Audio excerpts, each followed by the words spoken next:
త్వరగా కొన్ని విలువైన సంగతులు మనం విందాం. ప్రకటన గ్రంథము మొదటి అధ్యాయం మొదటి 3 వచనాలు చదువుదాం. చదవండి. యేసుక్రీస్తు తన దాసులకు కనపరచుటకు దేవుడు ఆయనకు అనుగ్రహించిన ప్రత్యక్షత. ఈ సంగతులు త్వరలో సంభవింపనై ఉన్నవి. చదువరేడి ఈడు ఎక్కడికి పోయాడు? వచ్చాడు లేదా? మాకు ఆడోళ్ళకి నెక్స్ట్ మొగలు చదవండి. అంటే మీ వాయిస్ కొంచెం స్టీరియో ఉంటుంది, అందుకే మొగలు ఎవరైనా చదవండి. పైన ఉన్నవారు కానీ ఎవరైనా చదవండి. పైన ఉన్న లేరు ఎక్కడ పోయారు? వాళ్ళకి ఫ్యాన్లకి ఇక్కడ కూర్చోలేకపోతున్నారండి. సరే, ఎవరైనా చదవండి. అబ్బాయిలు ఎవరైనా చదవండి. ఎదరికి వచ్చి ఇలా కొంచెం ఎదరికి వచ్చి మరి అక్కడి నుంచి పోతే నా వాయిస్లాగా అయిపోతుంది నీ దగ్గరకు వచ్చి. రైట్, చదువుదాం. యేసుక్రీస్తు తన దాసులకు కనపరచుటకు దేవుడు ఆయనకు అనుగ్రహించిన ప్రత్యక్షత. ఈ సంగతులు త్వరలో సంభవింపనై ఉన్నవి. ఆయన తన దూత ద్వారా ఈ వర్తమానము పంపి తన దాసుడైన యోహాను వాటిని సూచించెను.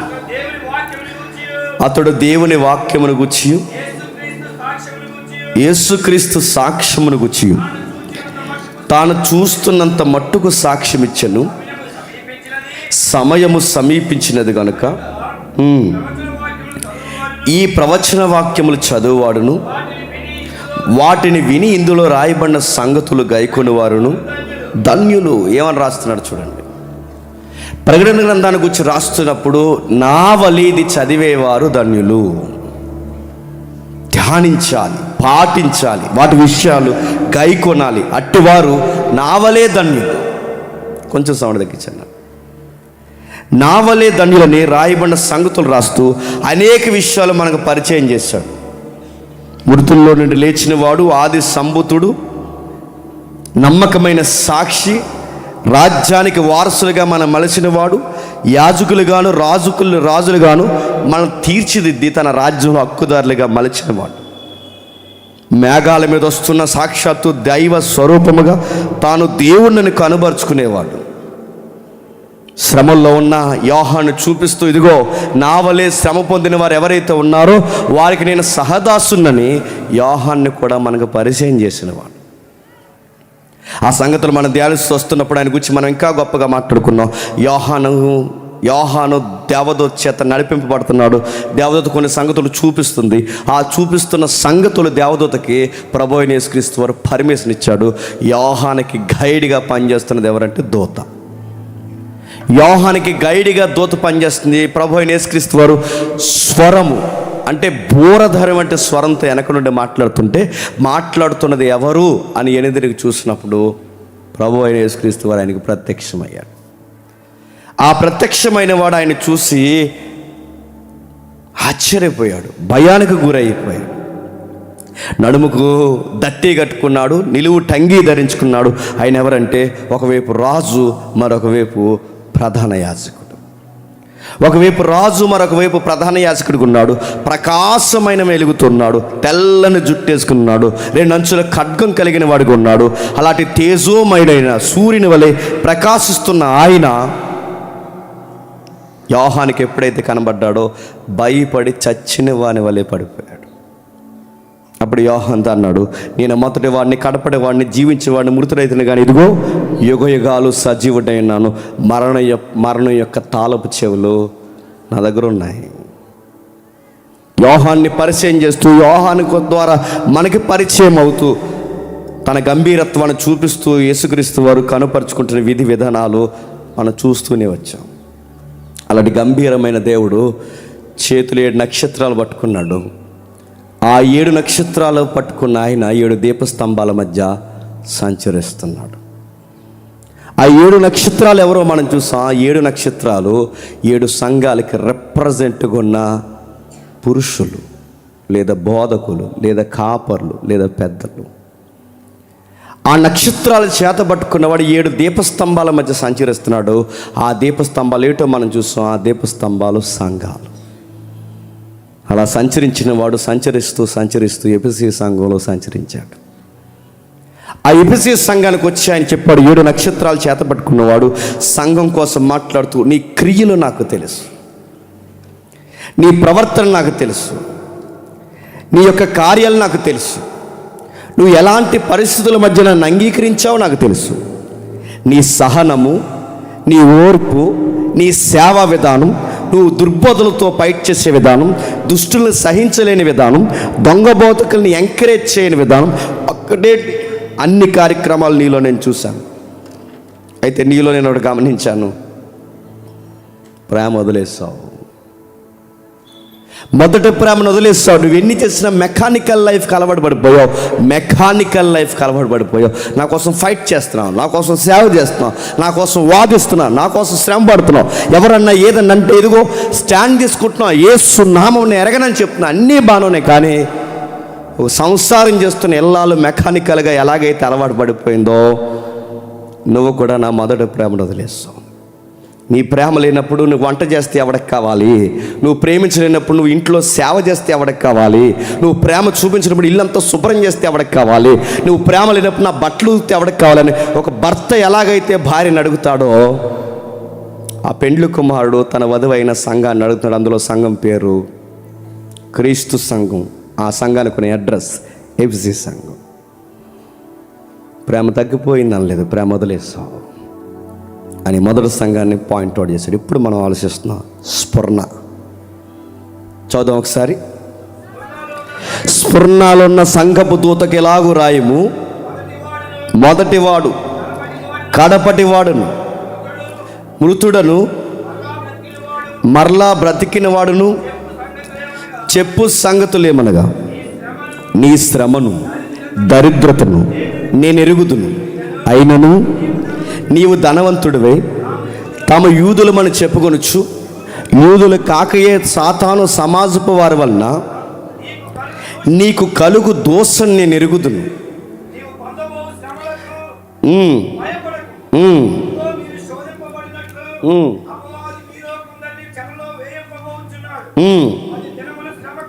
పది దినములు శ్రమ కలుగును, మరణము వరకు నమ్మకం ఉండుము, నేను నీకు జీవ కిరీటం ఇచ్చేదను. సంఘములతో ఆత్మ చెబుచున్న మాట చెవుగలవాడు వినుగాక. జయించువాడు రెండవ మరణము వలన ఏ హానియు చెందడు. ఆగుదాం. రాయబడుతున్న సంగతులు తెలుగు అక్షరాలు తెలుసు కనుక చదువుకున్నాం. తిరిగేసి ప్రశ్నించుకుంటే మనకేమన్నా అర్థమైందంటే యథార్థంగా ఒప్పుకుందాం, మనకేమో అర్థం అవ్వదు. దేవుడు అర్థం కావాలని ఏ గ్రంథాన్ని రాయించలేదు, అర్థం కాకుండా ఉండాలని ప్రకటన గ్రంథాన్ని కూడా రాయించలేదు, అర్థం అవ్వాలని రాయించాడు ఆయన. కాకపోతే ఆ గ్రంథాలు చూసి మనం ఎందుకు భయపడుతున్నామంటే వాడిని భాష అలాంటి భాషను ఆయన ఎందుకు ఉపయోగించాల్సి వచ్చిందంటే ఆయన అరెస్ట్లో ఉన్నాడు, పైగా విసర్జింపడ్డాడు, పైగా పద్మాసు ద్వీపంలో ఉన్నాడు, ఇప్పుడు పైగా గవర్నమెంట్కి వ్యతిరేకంగా ఉన్నాడు. ఆ లెటర్ చదువుతున్న వారు ఎవరైతే ఉన్నారో వాళ్ళకు అర్థమయ్యే భౌగోళిక పరిస్థితుల్లో కొన్ని విషయాలు స్పష్టంగా పోలిక కొన్ని సంగతులు రాశాడు. అందులో స్ఫురణ అనే పేరుకి అర్థం ఏంటంటే, చూపిస్తాం ఒకసారి, తమ్ముడు కనిపిస్తుందా? స్ఫురణ అనే పేరుకి ఐమే చూపించా, జాగ్రఫికల్ ఇమిడి. స్ఫురణ అనగానే బోలము అని అర్థం. ఇంకా మీకు అర్థం కావాలంటే బోలం అనగానే ఒక చెట్టు నుండి లేదా ఒక బెరడు ఒక చెట్టు నుండి తీసే, అలానే ఉంచు, ఒక చెట్టు నుండి తీసే ఒక విచిత్రమైన పదార్థం. స్ఫురణ అనే పదానికి అర్థం అంటే ఒక చెట్టు నుంచి ఒక మెటీరియల్ వేస్తారు, మనకు అప్పుడప్పుడు జిగురు వస్తారు చూసారా, ఆ టైప్ ఆఫ్ మెటీరియల్ ఆ ఏరియాలో ఆ చెట్ల నుంచి తీస్తారు. ఆ చెట్ల నుంచి తీసిన మెటీరియల్ని బోలంగా తయారు చేస్తారు. బోలాన్ని దేనికి వాడతారంటే శవాలు కుళ్ళిపోకుండా వాడతారు. ఆ ఏరియా ఆ మెటీరియల్కి ఫేమస్, అది అందుకే దాని పేరు స్ఫురణ. స్ఫురణ అంటే బోలము లేదా చేదైన బోలము అని. ఇంకా మీకు అర్థం కావాలంటే అది చేదైన బోలం కనుక ఆ పదార్థం ఎక్కువ దొరుకుతుంది కనుక ప్రజెంట్ దాని పేరు ఇస్లాం ఆ ప్రాంతాన్ని జయించిన తర్వాత మహమ్మద్ ప్రవక్త వచ్చిన తర్వాత ఆ మహమ్మద్ ప్రవక్త ఆ ఏరియాని గెలుచుకున్న తర్వాత ఊరు పేర్లు మార్చేశారు. ప్రజెంట్ స్ఫురణ పేరు ఇజ్మీర్ అంటారు దాన్ని. ఇజ్మీర్ మిర్ అంటే బోలము, అందుకే దాని పేరు ఇజ్మీర్ అంటారు దాన్ని. పదార్థం మార్చేస్తారు, అంటే పేరు మార్చారు. ఇప్పుడు ఎలాగైతే ఈ గవర్నమెంట్ వచ్చిన తర్వాత జిల్లా పేర్లు ఎలాగైతే మార్చేస్తున్నారో ఆ గవర్నమెంట్ వచ్చిన తర్వాత రాష్ట్రాల పేర్లు కూడా మార్చడానికి ఎలాగైతే తెలంగాణలో జరిగాయో అలాగే ఆ రోజు ఇస్లాం కంట్రీ పరిపాలన వచ్చిన తర్వాత ఇజ్మీర్ పేరుగా మార్చారు. నిజానికి దాని పాత పేరు స్మరణ. ఆ ఏరియాలో ఏమున్నాయి ఇంకంటే ఆడోళ్ళ ఆభరణాలు ఎక్కువ దొరుకుతాయి. ఆడోళ్ళు పెట్టుకుంటారు ఆభరణాలు, మెడలకి, చేతులకి, ఈ నుదుటికి, ఇవన్నీ ఈ ఫ్యాషన్స్ ఎక్కువ. అక్కడ మంచి మెటీరియల్ దొరుకుతుంది, మంచి ఆభరణాలు దొరుకుతాయి, బంగారు వస్తువులు బాగా అమ్ముతారు. అందుకే ఆసియా ఖండానికి లేదా మిడిల్ ఆసియాకి, మధ్య ఆసియాకి అందమైన కిరీటం అంటది. ఎబిసిపట్నం ఆసియాకి రాజధాని ఉంటే, ఈ ఎబిసిపట్నం ఆసియా ప్రాంతానికి రాజధాని ఉంటే, ఈ ఆసియాకి ఈ స్మరణ అనే పట్టణం ఎలా ఉందంటే ఒక మనిషికి కిరీటం పెడితే అంత అందంగా ఉంటుందో సిటీ కూడా అంత అందంగా ఉండేదంట. ఒక ఆడపిల్లకి ముక్కు పుడక పెడితే ఆ ముక్కు పుడక ఆ ఆడపిల్లకి చక్కటి ముఖ కలిగిన ఆ ఆడపిల్లకి ముక్కు పుడక పెడితే ఎంత తన ముఖానికి అందం వస్తుందో ఆసియా ఖండానికి అందం తెచ్చే సిటీ ఏదైనా ఉంది అంటే ఇజ్మీర్. కావాలని గ్రీకులు కట్టారట వాళ్ళ స్థాయిని చూపించుకోవడానికి, వాళ్ళ యొక్క శక్తిని చూపించుకోవడానికి, వాళ్ళ యొక్క నాగరికతను చూపించుకోవడానికి. అలెగ్జాండర్ తీసుకొచ్చాడే, మనం తీసుకొచ్చిన కల్చర్, మనం మాట్లాడుకున్నాం రాత్రి. ఆ అలెగ్జాండర్ తీసుకొచ్చిన కల్చర్ ఏదైతే ఉందో, ఆ ఇజం ఏదైతే ఉందో, ఆ ఇజంలో కట్టబడిన పట్టణాలు ఈ పట్టణం ఒకటి. ఆ యుజంలో కట్టబడిన పట్టణాల్లో పట్టణం ఒకటి గ్రీకులు స్థాపించారు. రాజకీయంగాను మతపరంగాను విస్తరించిన పట్టణం అది. ఆసియా ఖండానికి కిరీటం. ఇక్కడ ప్రాముఖ్యమైన ఒక వ్యాపార కేంద్రం ఉంటుంది. ఇప్పుడు తమ్ముడు జీవించాడు. ఆ ప్రాంతం పేరు అగోరా. చూపిస్తామని ఒకసారి. అగోరా అంటే వ్యాపార కేంద్రం. అగోరా నాకు కనబడలేదు, ఇదే అగోరా వ్యాపార కేంద్రం అంటారు దీన్ని. బాగా వ్యాపారం జరుగుద్ది, బాగా లాభాలు వస్తాయి. ఆ ఏరియాలో గ్రీకు సంస్కృతి ఎక్కువ, రాజకీయాలు ఎక్కువ, మత విషయాలు ఎక్కువ. అన్నిటికన్నా ముఖ్యంగా మంచి వాటర్ కూడా ఆ ఏరియా నది ప్రాంతం కలిగి ఉంది. ఆ ఏరియాలో అనేక విషయాల్లో వ్యాపారం బాగా జరుగుద్ది. ఆడవాళ్ళ వస్తువులు అమ్మడం కానీ, బోలం అమ్మడం కానీ, ఇలాంటి విషయాల్లో బాగా పేరు మోసిన పట్టణం అది. ఆ ప్రాంతంలో ఇప్పుడు సంఘం ఉంది ప్రజెంట్. అది వెరీ క్లాసిక్ సిటీ. అది నాకు త్వరగా పాస్పోర్ట్ అయితే ఇవన్నీ తిరిగేద్దామని చూస్తున్నాను, కానీ ఎవరో నన్ను వెళ్ళెవరు. సరే, ఏదైతే మీరు చూడండి ఆ ఏరియా మనం చూస్తున్నప్పుడు చాలా క్లాసిక్. ఒక మాట చెప్పండి, లగ్జరీ ఏరియా. ఎంత లగ్జరీ ఏరియా అంటే మీరు గమనిస్తే దాన్ని జాగ్రత్తగా, ఎంత పెద్ద లగ్జరీ ఏరియా అంటే ఆ ఏరియాకి కావాలని వలసొచ్చి కూడా అక్కడ నివాసం ఉండిపోయేవారట.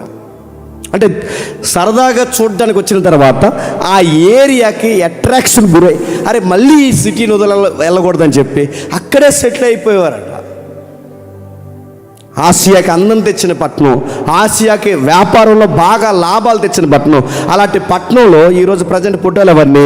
ఆ పట్టణంలో సంఘం ఉంది. ఆ సంఘంలో ఆ ఏరియాలో ఎక్కువ ఏం జరుగుతుంది? వ్యాపారం జరుగుతుంది. బోలం అమ్ముతారు, ఆభరణాలు అమ్ముతారు, ఇవన్నీ అమ్ముతారు. అక్కడ అమ్మకాల ద్వారానే బతుకుతారు. అక్కడ పాడి పంటల కన్నా వ్యాపారాలకి గిరాకీ ఎక్కువ. అలాంటి ఏరియాలో ఆసియాకి ముక్కు పుడకగా, ఆసియా ఖండానికి కిరీటంగా ఉంటే మాసిన వస్త్రాలు, మాసిన గడ్డాలు, మాసిన గుడుసులతో, మాసిపోయిన బతుకులతో ఆ సిటీకి మచ్చలాగా ఒక ఏరియా ఉందంట. ఆ సిటీకి మచ్చలాగా ఒక గుంపు ఉందంట. అందమైన పట్టణంలో మురుకుగా తిరుగుతున్న గుంపు ఉందంట. ఆ గుంపు పేరు సంఘం. అక్కడ ఉన్న వాళ్ళందరూ డబ్బున్న వాళ్ళు, కానీ ఈ సంఘంలో ఉన్న వాళ్ళందరూ కడు పేదరికంలో ఉన్నవారు. స్వచ్ఛమైన సంఘాలు ఎక్కడ ఉంటాయి చెప్పిన? పేదరికంలోనూ ఉంటాయి. బలిసిన సంఘాల్లో ఏముంటుంది చెప్పనా? బలిసిన వ్యవహారమే ఉంటుంది. స్వచ్ఛమైన దేవుని ప్రేమ ఎక్కడ ఉంటుంది చెప్పనా? కింది స్థాయిలో పేదరికలు ఉంటారు చూడండి, వాళ్ళు పెట్టే పచ్చడి మెతుకులు కూడా బాగుంటాయి. లగ్జరీగా ఉన్న వాళ్ళు చూడండి. మీరు కావాలి, మొన్న మధ్య ఒక సేవకుడు నన్ను కలిశాడు. ఆ సేవకుడితో లగ్జరీస్ సంఘానికి వెళ్ళాడు ఫారెన్లో. నిజానికి నేను వెళ్ళాలి, నాకు పాస్పోర్ట్ లేక ఆయన వెళ్ళాడు. వెళ్ళిన తర్వాత వాళ్ళు ఏ విధంగా వాళ్ళని చూశారో నాకు చెప్పాడు. ఏ విధంగా చూశారంటే ఆయన చెబుతున్న మాట ఏంటంటే, వెళ్ళారట, ఫ్యామిలీ ఉన్నారు అక్కడ, వాళ్ళు డాక్టర్స్, వాళ్ళు యూఎస్లో జరిగిన కూడా చెప్తున్నాను. ఆ డాక్టర్స్ ఎవరైతే ఉన్నారో పిలిచారట. ఈయన స్పీకర్కి వెళ్ళాడు. ఆ స్పీకర్గా అయిన తర్వాత, వాక్యం అయిన తర్వాత ఇంటికి వచ్చి భోజనం చేయాలిగా. భోజనం చేసిన తర్వాత ఈయనకి సెపరేట్ రూమ్ ఇచ్చారు. ఆ రూమ్ ఇచ్చిన తర్వాత లోపలికి వెళ్ళాడు, కూర్చున్నాడు. భోజనానికి పిలుస్తాడే మనం చూస్తున్నారు. ఇంకా పిలవరు, ఇంకా పిలవరు, ఇంకా పిలలేదు, ఇంకా పిలవట్లేదని చూస్తే ఇంకా పిలవట్లేదు. రాత్రి అంతా అలాగ ఉండిపోయాడు. నెక్స్ట్ డే కూడా మళ్ళీ అలాగే జరిగింది. మళ్ళీ పిలుస్తారు, మళ్ళీ పిలుస్తాను చూడు, పిల్లలేదు. కానీ అలవాటు ఏంటంట, ఎవడ ప్లేట్ ఆడే కడుక్కుని చెప్పండి, ఎవరు భోజనం అలా పెట్టుకోవాలన్నది అలవాటట. ఆ మొక్క ఆయనకి చెప్పాలిగా. ఆవిడ తీరిగ్గా ఆవిడ వచ్చిందట, బ్రదర్ మీల్స్ అక్కడ రెడీగా ఉన్నాయి, తినేసి ప్లేట్ కడిగేసి అక్కడ పెట్టి పడుకున్నానదట. బలిసిన వ్యవహారం కదండి. ఒక సేవకుని ఎలా చూడాలో తెలియని ఈ లగ్జరీ సంఘాల సమాజంలో రోజు రోజుకి ఎక్కువైపోతున్నాయా లేదా? సంఘము సేవ అంటే ఈరోజు లగ్జరీ చూపించుకోవడం అనుకుంటున్నారు. కాదు. ఈ స్మరణ సంఘాన్ని చూడు. దేవుడు ఏం చూస్తాడు? ఆసియా అందాన్ని చూడలేదు. దేవుడు ఏం చూస్తాడు? ఆ ముక్కుబుడికి అందాన్ని చూడలేదు. దేవుడు ఏం చూస్తాడు? ఆ కిరీటంలో ఉన్న ఆ సిటీ అందాన్ని చూడలేదు. దేవుడు ఏం చూస్తాడు? పేద బతుకులను చూస్తాడు, పేదరికాన్ని చూస్తాడు. నేను అనుకుంటా అండి, డబ్బు వచ్చే కొలది సేవ పాడవుద్ది, డబ్బులో తూగే కొలది సేవ పాడవుద్ది. ఏ సంఘ నాయకులైన విశ్వాసులైనా మీరు గమనించండి, డబ్బున్న వాళ్ళకి భక్తి చాలా తక్కువ ఉంటుంది. డబ్బు లేదనుకోండి మనమే టెంట్లు వేస్తాం, డబ్బు లేదనుకోండి మనమే కష్టపడతాం, డబ్బు లేదనుకోండి మనమే అంట్లు తోముతాం, డబ్బు లేదనుకోండి అన్నీ మనమే చేస్తాం. డబ్బు ఉందనుకోండి మనిషిని ఎటు చేయించండి అంటాం. ఆ మాటలు ఎలా వస్తున్నాయి? దేవుని పరిచర్యలో నీ పాలు పంపులు లేకుండా పోతున్నాయి. కారణం ఏంటి? నీ లగ్జరీస్ ని పాడు చేస్తుంది. వాళ్ళ గురించి రాస్తున్నాడు చూడండి, ఏమన్నా, స్ఫురణలో ఉన్న సంఘపు దూతకు ఎలాగు రాయము, స్ఫురణలో ఉన్న సంఘపు దూతకు ఎలా రాయము. ఎవరా దూత? దేవదూత కాదు, దూత. బాగా దేవదూత. దేవదూత అంటే దేవుడి దగ్గర పరిచర్య చేసేవాళ్ళు. దూత అంటే సంఘంలో పరిచర్య చేసేవాళ్ళు. దేవదూత అంటే దేవుడి దగ్గర పరిచర్య చేసేవాళ్ళు. ఇక్కడ దూత అంటే సంఘంలో పరిచర్య చేసేవారు. ఎవరు ఆ దూత అంటే? ఒక కాపరి లేదా ఆ సంఘానికి పెద్ద, ఒక రిప్రజెంట్గా పనిచేస్తున్న వ్యక్తి. ఆ దూతకి ఎలా రాయి. ఆ దూతకే కాదు, సంఘానికి కూడా ఎలా రాయి.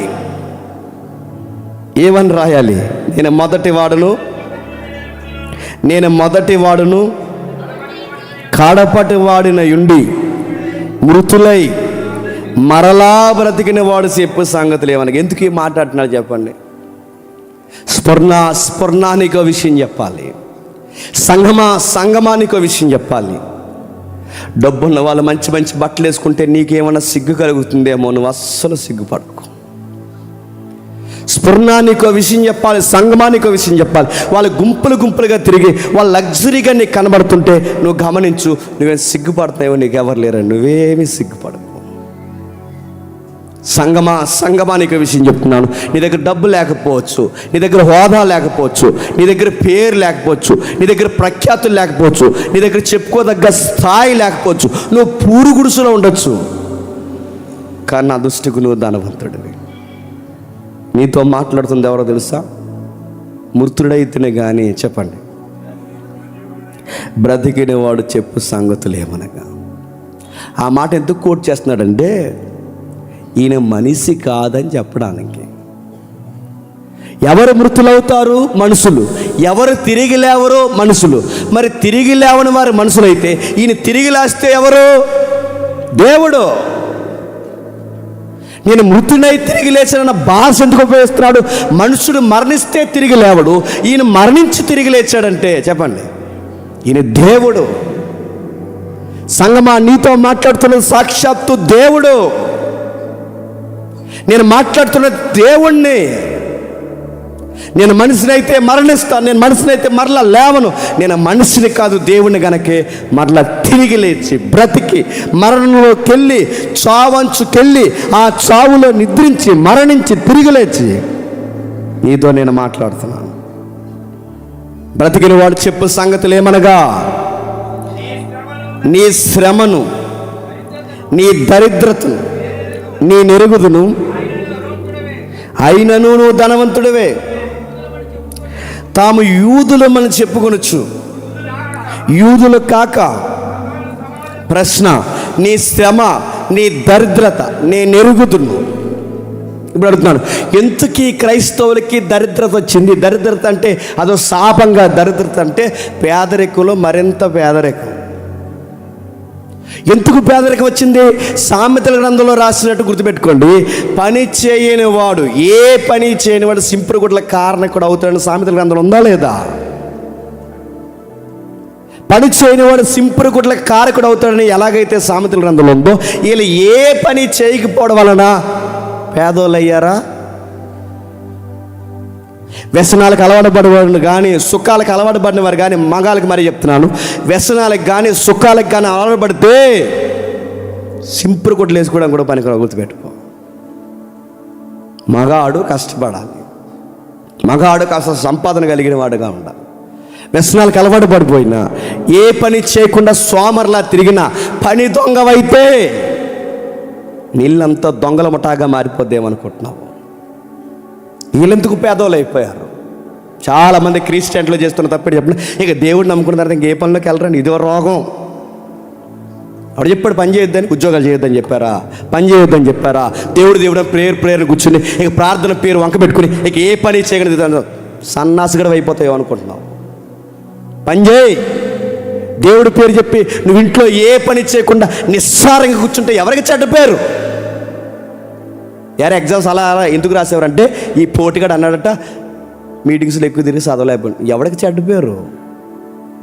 నువ్వు మీటింగ్స్ రాకపోయినా పర్లేదు, నువ్వు మీటింగ్స్లో కూర్చోకపోయినా పర్లేదు, నువ్వు మీటింగ్లో బరకాలు వేయకపోయినా పర్లేదు, కానీ దేవుడి పని చెప్పి నువ్వు చదవకపోతే ఎవరికి చెడ్డ పేరు? దేవుడు అనగానే మనం అనుకుంటున్నాం, మనం చదవకపోయిన అక్షరాలు అలా కనబడిపోతాయి అనుకున్నాం. కనబడదు చూడు, ఒక అక్షరం జీరో. దేవుడు అనుకుంటున్నాం మనం ఏమి చేయకపోయినా ఆర్థిక పరిస్థితులు అలా కలిసి వస్తాయి అనుకుంటున్నాం. ఎవరు చెప్పాలి అలా కలిసి వచ్చేస్తాయని? కష్టపడిన వారినే దీవిస్తాడు. బైబిల్ ఉందిగా, నిశ్చయముగా నీ రెక్కల కష్టాన్ని చెప్పండి, ఎవరిని ఆశీర్వదిస్తాడు చెప్పండి? పని పాట లేకుండా ఇంట్లో కూర్చుని 24 hours బైబిల్ చదువుకుంటూ, పని పాట లేకుండా ఇంట్లో కూర్చుని ప్రేయర్ చేసుకుంటూ, ఏ పని చేయకుండా నేను భక్తిపరుని అయిపోయాను, నేను ఇలానే ఉంటాను, నేను పనిలోకి వెళ్ళను, ఎక్కడికి వెళ్ళను, ఏ పని చేయను, ఉద్యోగం చేయను, ఇంకా తన్మయత్నం చేయను, మళ్ళీ యోహాన్ తర్వాత నేనే పరవశం అయినని కూర్చుంటే ఏమవుతావు? ఈ మాట నేను ఏమనుకోకండి, సంకనాగిపోతావు. ఏమవుతాడు అడుగుతున్నాను. దేవుడు పని చేయొద్దు అన్నాడు, పని చేయి. మగపిల్లాడు అన్నాక, ఆడపిల్ల అన్నాక మీరు చేయాల్సిన పని మీరు చేయండి ఇంట్లో. చాలామంది ప్రేయర్ బాగానే చేస్తారు, ప్రార్థనలు బాగానే వెళ్తారు, వాక్యాలు బాగా చదువుతారు. ఆడవాళ్ళు చాలామంది ఉన్నారు, ఆ ఒళ్ళు ఇల్లు శుభ్రం ఉండదు వీళ్ళకి. చార్లెస్ స్పర్జన్ ఏమంటారు తెలుసా? చార్లెస్ స్పర్జన్ కానీ మహానుభావులు ఏమన్నా తెలుసా? నీ ఇంట్లో అంట్లు కడగడం కూడా దేవుడికి వర్షిప్ చేయడమే గుర్తుపెట్టుకో. నీళ్ళు శుభ్రం పెట్టుకోవడం కూడా దేవుడికి వర్షిప్ చేయడమే గుర్తుపెట్టుకో. ఇంట్లో తలగాడి దిండ్లు ఏదైతే దిండ్లు తలగాడి పెడుతున్న కవర్ శుభ్రంగా ఉంచడం కూడా దేవుడికి వర్షిప్ చేయడమే గుర్తుపెట్టుకో. నీ తినే ప్లేట్లు శుభ్రంగా ఉండవు. ఎందుకంటే ఎవరైనా బయట వస్తే ఈ ఇల్లు ఇంత శుభ్రంగా ఎలా ఉందంటే వాళ్ళ క్రిస్టియన్స్ అని చెప్పుకోవడం దేవుడికి వర్షిప్ గుర్తుపెట్టుకో.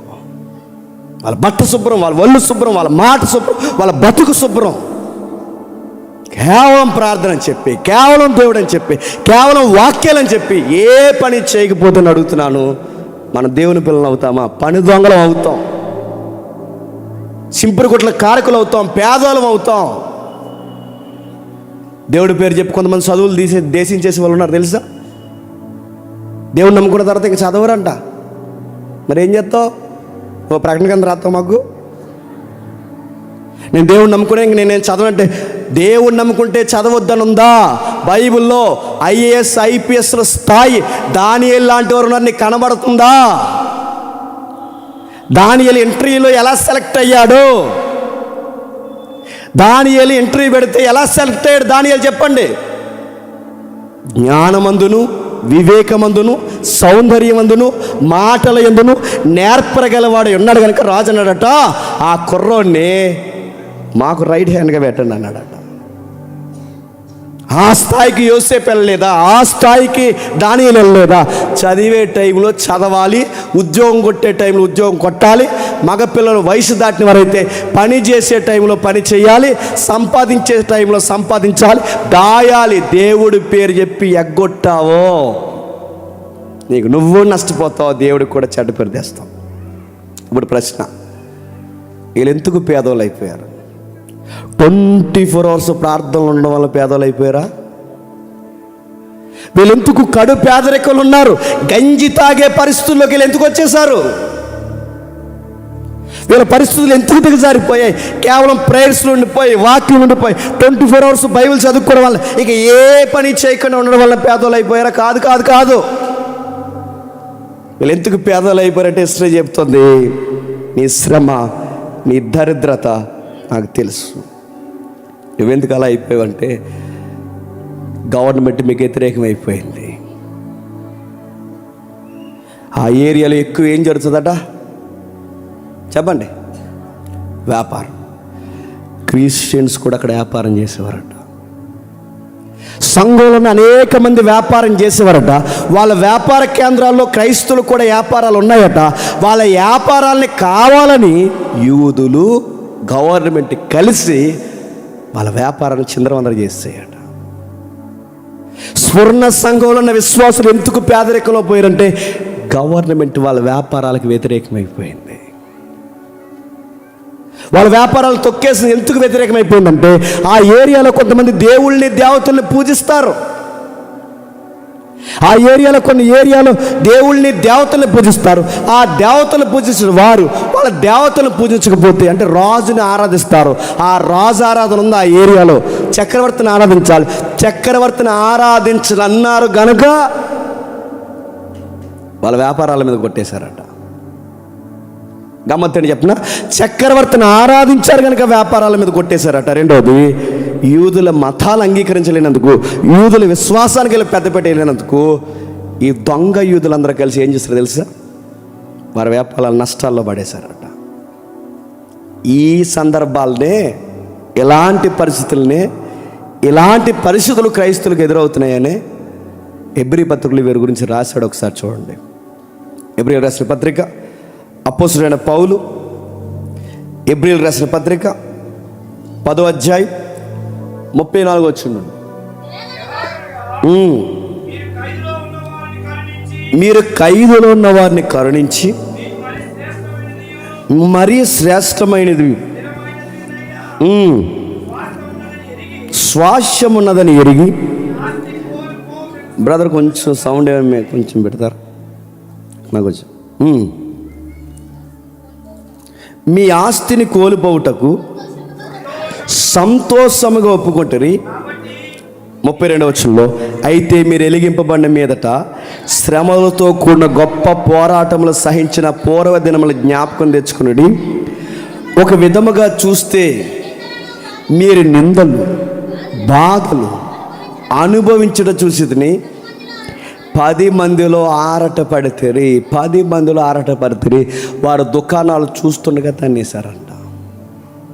వారి వ్యాపారాలు చూస్తుండగా ఎత్తి పడేశారట. 10 మందిలో అందరూ చూస్తుండగా వారి వ్యాపారాలను తొలగొట్టేశారట. వాళ్ళ 10 మంది చూస్తుండగా వాళ్ళ మీద ఉమ్మేసే మాటలు మాట్లాడారట. వాళ్ళు ఎందుకు పేదోళ్ళు అయిపోయారంటే, నేను మరలా చెప్తున్నాను, వాళ్ళ వ్యాపారాల్లో ప్రభుత్వానికి అనుకూలంగా వాళ్ళు లేనందుకు, యేసుప్రభు నామాన్ని గట్టిగా పట్టుకున్నందుకు ఫైనాన్షియల్గా క్రిస్టియన్ ఫ్యామిలీస్ని డిస్టర్బ్ చేశారంట. నేను నేరుగా నిన్ను అడుగుతున్నాను, ఇదే స్మరణ లాంటి పరిస్థితి నీ ఎంప్లాయ్ లైఫ్లో కానీ, నీ వ్యాపార వ్యవస్థలో కానీ, నీ ల్యాండ్ విషయంలో కానీ నీకు ఎదురైతే నీ ప్రభు కొరకు నువ్వు స్టాండ్ తీసుకోగలవా? మిమ్మల్ని అడుగుతున్నా. వాళ్ళు ఎందుకు పేదోళ్ళు అయిపోయారు? కేవలం వాళ్ళ యేసుప్రభు నామం వైపు నిలబడి మేము రాజుని పూజించమన్నందుకు వాళ్ళ వ్యాపారాలు నాశనం చేసి పడేశారు. మరి నువ్వు నేను ఆధార్ కార్డు తేడా అవుతుందంటే మనకి ఆయి వచ్చేద్ది. రేషన్ కార్డు తేడా వస్తుందంటే క్రిస్టియన్స్ కాదని రాయించేస్తాం మనం. మ్యారేజ్ సర్టిఫికేట్ ఏదైతే ఉందో, మీకు మ్యారేజ్ సర్టిఫికేట్ ఉంటే కానీ కొన్ని పనులు అవ్వో, గవర్నమెంట్ నుంచి వచ్చే రాయితీలు మీకు కొన్ని రావంటే ఆ మ్యారేజ్ సర్టిఫికేట్ మీకు కావాలంటే క్రిస్టియన్స్ అని రాస్తే రాదు. చెప్పండి, మీరు ఫలానా రాయిస్తేనే మీకు వస్తుందని చెప్పి ఒక రూలు పెడితే రాయితీల కొరకు మేము క్రిస్టియన్స్ కాదని చెప్పుకునే వాళ్ళు ఉన్నారు. వ్యాపారం పోతుందంటే భయం, ఉద్యోగానికి ఏదైనా గండి పడుతుందంటే భయం, ఏదైనా పరువు పోతుందంటే భయం. అప్పుడప్పుడు మేము ఎలా ఉంటుంది చెప్పిన, పైపచ్చి మనం ఏమంటామంటే బయటికే చెప్పుకోలేటండి మనం క్రిస్టియన్స్ అని. చెప్పండి, గుండెల్లో ఉంటే సరిపోదండి అని. అదే మాట మీ ఆవిడంటే, ఎందుకంటే మా అమ్మ ఇంటి దగ్గర నేను తీసుకెళ్తారు, మీరు నాకు గుండెల్లో ఉన్నారు, మీరు మీ ఇంటికి వెళ్ళిపోండి, అప్పుడప్పుడు గుండెల్లో చూసుకునండి ఏమంటావు చెప్పు. నీతో కాపురం చేయడానికి రాకుండా ఇదిగో నేను మీ గుండెల్లో ఉన్నాను వెళ్ళండి అంటే ఏమంటావు? ఇంకెక్కడుంటే ఎప్పుడు రాకంటావు. గుండెల్లో ఉన్నది బయట ఉండాలి, గుండెల్లో ఉన్నది ప్రేమ చూపించాలి. నీకు అర్థమైతే దేవుడు గుండెల్లో ఉంటే బయట చెప్పు. ఆయన ఏమన్నా తెలుసా, నేడో రేపే నేను వస్తే వేవేల పరిశుద్ధ పరివారంతో నేను నిలబడితే ఆ రోజు వీళ్ళ నా వాళ్ళని ఎవరు నెప్పుకుంటాను తెలుసా? ఎవరైతే వ్యాపారాల్లో వాళ్ళ వ్యాపారాలు నా పేరు చెప్పిన నష్టపోతున్నా, నన్ను ఎరగనని ఎవరైతే ఉన్నారో వాడిని మనుషులు ఎదుటను దోతలు ఎదుట ఒప్పుకుంటా. ఎవడైతే వాడి వ్యాపారం నష్టపోతుందని నేను ఎరగనన్నట్టున్నాడో ఆ రోజు దోతలు ఎదుట మనుషులు ఎదుట వాడెవడో చెప్పండి, నాకు కూడా తెలియనట్టే నేనుంటా. చాలామంది చూస్తుంటే కొన్ని బాధాకరమైన విషయాలు ఏంటి చెప్పిన, వీళ్ళెంత మారిని కులం పిచ్చిపోదలకి మీటింగ్స్కి వెళ్ళినప్పుడు అడుగుతారు, జేమ్స్ గారు మనోలేనా అని. ఎవరినో ఒకప్పుడు అడిగారట, ఏమింట్లు అని. అప్పుడు ఆవిడ అంత పెంకిటిల్లే అని. ఇదో జబ్బు. అందుకే ఈ భయాలకు గురైన కొంతమంది ఏమంటారంటే మేము కన్వర్టెడ్ క్రిస్టియన్స్ అంటారు. కన్వర్టెడ్ అంటే మేము దిగు స్థాయి నుంచి వచ్చినాం కాదు, చెప్పండి, మేము కన్వర్ట్ అయ్యాం. ఈ జబ్బులే పోవాలి. మళ్ళీ చెప్తున్నాను, మేము ఫలానా మా వ్యాపారం, మా పేరు, మా ఉద్యోగం ఇవన్నీ పోవాలి. మన వాక్యానికి ప్రభావితం చేయబడిన వాళ్ళు నేను అతిశయంతో చెప్తున్నాను దేవుని బట్టి. మీ మధ్య ఎంఆర్ వాళ్ళు ఉన్నారు, డిప్యూటీ ఎంఆర్ వాళ్ళు ఉన్నారు, డాక్టర్లు ఉన్నారు, ఇంజనీర్స్ ఉన్నారు. మీకు ఎవరు తెలియదు, అందరూ సాదాసీత కూర్చున్నారు అనుకుంటున్నారు మీరు. ఈ పరిసర ప్రాంతాల్లో అనేక మంది గవర్నమెంట్ అధికారులు ఉన్నారు. వాళ్ళు సాదాసీతగా అక్కడ నిలబడి భోజనాలు చేస్తుంటే మాకే అనిపించింది ఎంత తగ్గింపు అంటే. అడుగుతున్నాను, ఎప్పుడు వస్తుంది అది చెప్పండి. నీ యేసు నామాన్ని గట్టిగా పట్టుకుని నిలబడాలనుకున్నప్పుడు గుర్తుపెట్టు. నీ స్థాయి నీకు కనబడదు, నీ పేరు నీకు కనబడదు. అందుకే స్మరణ సంఘం ఎందుకు దరిద్రత మోస్తుంది రాస్తున్నాడు చూడండి. నువ్వు నిందల పాలైపోయావు, బాధలు అనుభవించావు, 10 మందిలో నిన్ను అల్లరి చేసి పడేశారు, నిన్ను గెంటేశారు. మరొక విధంగా చూస్తే వాటిని అనుభవించిన వారితో నీకు సంబంధం లేకపోయినా నువ్వు వెళ్ళి చేతులు పెట్టినందుకు నువ్వు పాలువాడు కావాల్సి వచ్చింది. క్రైస్తవులుగా నీకు ఏదైనా నష్టం కలుగుతుంటే నిజానికి నీ ఫ్యామిలీకి ఇంకా ఏమీ జరగలేదు, వాళ్ళకి ఏదో జరుగుతుందని వాళ్ళ పక్షాన స్టాండింగ్ నువ్వు తీసుకున్నందుకు ఆ ఎఫెక్ట్ ఎవరి మీద పడింది చెప్పండి? నా మీద కూడా పడింది. వాళ్ళ పక్షాన నేను వాయిస్ ఇచ్చినందుకు నా మీద కూడా పడింది. వాళ్ళ పక్షాన మాట్లాడినందుకు నా మీద కూడా పడింది. అలా నువ్వు పాలువాడు అయ్యావు. వాళ్ళ జైలుకి వెళ్తే వాళ్ళ జైలు దగ్గర నువ్వు పోయాలనగా మీరు ఖైదీలో ఉన్న వారిని కరుణించి నీకు మరీ శ్రేష్టమైనది స్థిరమైనదైన స్వాస్థ్యం ఉన్నదని ఎరిగి మీ ఆస్తిని మీ వ్యాపారాల్ని మీ సహోదరుల కొరకు మీ క్రీస్తు కొరకు కోల్పోవడానికి సంతోషంగా ఒప్పుకున్నారు. కానీ నేను చెప్తున్నాను, ఈ లోకం దృష్టిలో మీరు పేదోళ్ళేమో, కానీ నా దృష్టిలో మీరే ధనవంతులు. ఈ లోకం దృష్టిలో బాగా డబ్బున వారి పేర్లు తెరల మీద తిరుగుతున్నాయేమో, నన్ను నమ్ముకున్న తర్వాత నీకు పేదరికం వచ్చింది, నన్ను నమ్ముకున్న తర్వాత నీ వ్యాపారం పోయింది, నన్ను నమ్ముకున్న తర్వాత ఉద్యోగం పోయింది, నన్ను నమ్ముకున్న తర్వాత నీ జీవితం ఆరాటపడే బతుకైపోయింది. నన్ను నమ్ముకున్న తర్వాత నీకు సుఖాల కన్నా నన్ను నమ్ముకున్న తర్వాత నీకు చెప్పండి బాధలు ఎక్కువైపోయాయి. అయినా నీ మైండ్లో ఒక విషయం ఉందన్న సంగతి నాకు తెలుసు. హృదయాలిరిగా నేను ప్రతి విషయాన్ని చూస్తున్నాను. నువ్వెందుకు అలా ఉన్నావంటే శ్రేష్టమైన స్థిరమైన స్వాస్థ్యం ఇక్కడ కాదు, చెప్పండి అక్కడ ఉందని ఒక గోల్ పెట్టుకొని బతుకుతున్నాను. ఆయన పేరు నేను మర్చిపోయాను. క్రిస్టియన్, ఒక రియల్ క్రిస్టియన్ ఎలా బతుకుతాడంటే, త్వరగా ముగిస్తాను. మనం ఇల్లు కట్టుకుంటాం, మంచి మంచి భవంతులు కట్టుకుంటాం, కార్లు కొనుక్కుంటాం. కానీ వ్యక్తి దృష్టి ఎక్కడ ఉంటుందంటే ఆ పరలోక స్వాస్థ్యం మీద ఉంటుంది. అతని మాటలు ఇలా ఉంటాయంట, ఇల్లు కట్టుకుంటున్న ఆయన ఇంటి గోడల మీద చెయ్యేసి ఇలా ఏడుస్తూ అన్నాడట, మై లార్డ్ మై లార్డ్, నా హై బాల్స్ ఏవైతున్నావో, నా నేత్రాలు ఏవైతున్నావో, ఈ 2 నేత్రాల మీద నా ఇంటి గోడలను బట్టి చెప్తున్నా, ఇది నాకు శాశ్వతమైన నివాసము కాదు. ప్రస్తుతానికి కొంతకాలం ఉండడానికి నేను కట్టుకుంటున్నాను, కానీ నా ఎటర్నిటీ లైఫ్ అక్కడ ఉందని నా హై బాల్స్, నా 2 కను నేత్రాల మీద నిత్యత్వ ముద్రలు నా కనుగుడ్ల మీద ముద్రించవా అని అడిగాడు.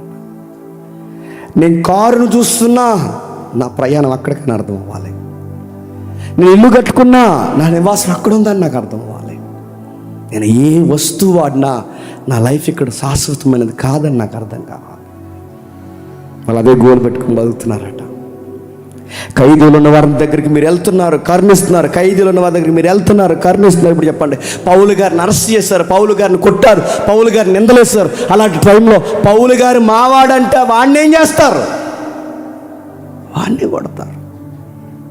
ఎరస్తుని అలాగే కొట్టారు, తీతుని అలాగే కొట్టారు. వాళ్ళకి ఎందుకు కొన్ని రోగాలు ఎందుకు చెప్పిన పౌలు గారికి సపోర్ట్గా నిలబడినందుకే వాళ్ళు కొట్టినందుకు రోగాల పాలైపోయారు. ఎవరినో రోడ్డు మీద కొడతారు, ఆ రోడ్డు మీద కొడుతున్న వాడి దగ్గరికి వెళ్ళి వాడు మావాడండి అని ఆ గుంపులోకి వెళ్ళి నువ్వు నిలబడితే నిన్ను కొడతారు.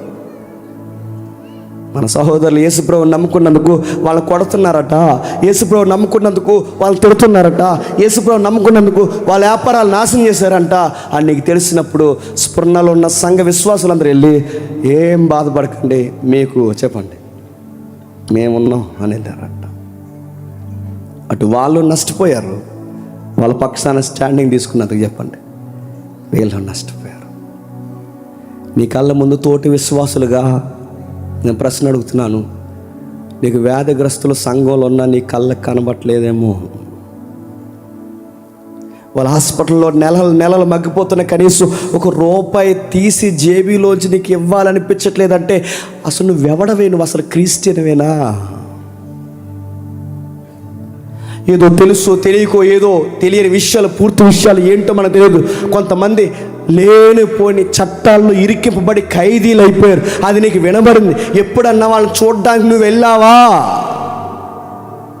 హాస్పిటల్కి మంచాన్ని పట్టిన వారు ఉన్నారు, చట్టాల్లో ఇరుక్కుపోయిన వారు ఉన్నారు, పేదరికంలో నలిగిపోయిన వారు ఉన్నారు, నిన్నటి అన్నాన్ని ఈరోజు పాసన్నం పరవన్నంలా తినేవారు ఉన్నారు. ఇవన్నీ నీకు కనబడుతున్నాయి.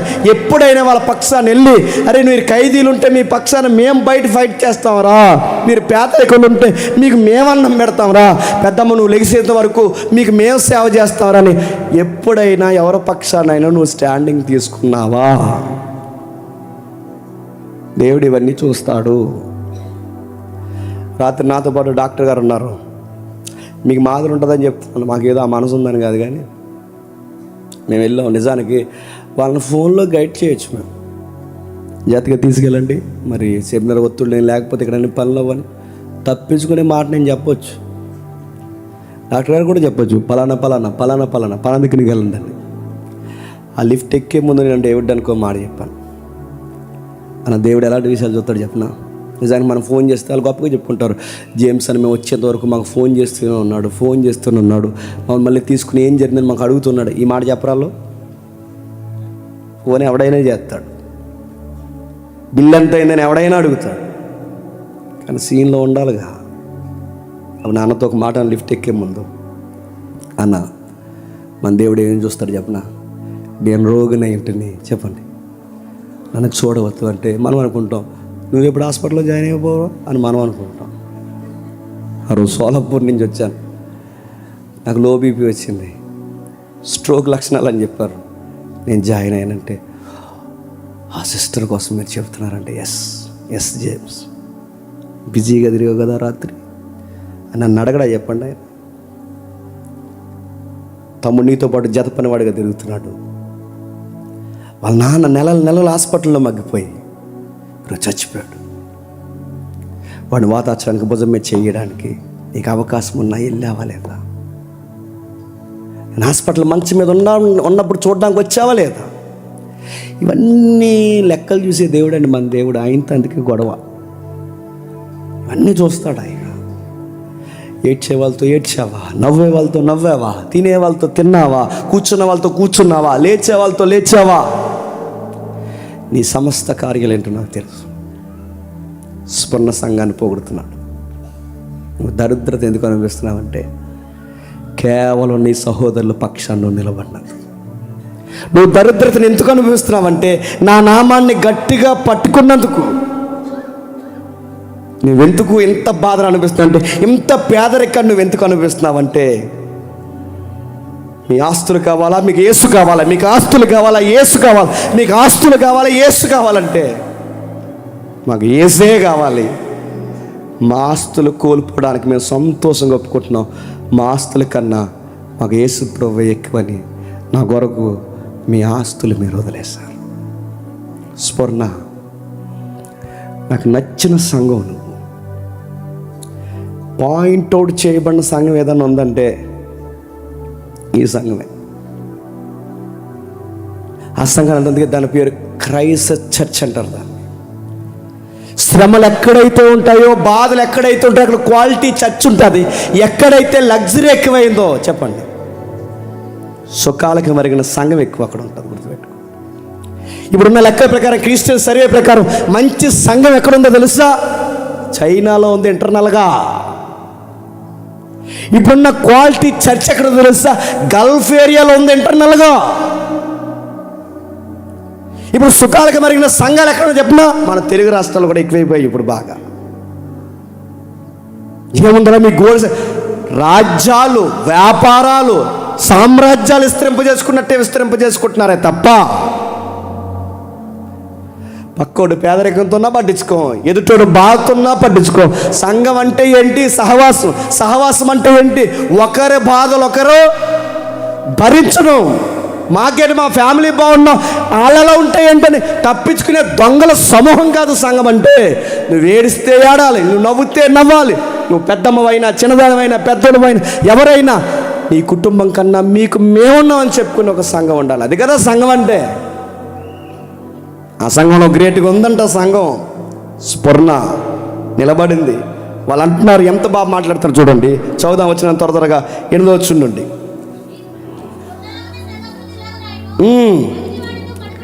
మొదటి వాడిని, కడపటి వాడిని,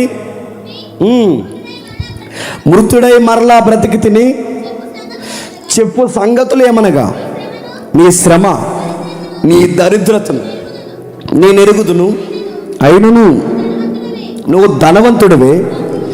నీ శ్రమ, నీ దరిద్రతను ఎరుగుదును, అయినను నువ్వు ధనవంతుడివే. అయినను నువ్వు ధనవంతుడివే. నీ ఆస్తులు కోల్పోయినను నువ్వు ధనవంతుడివే.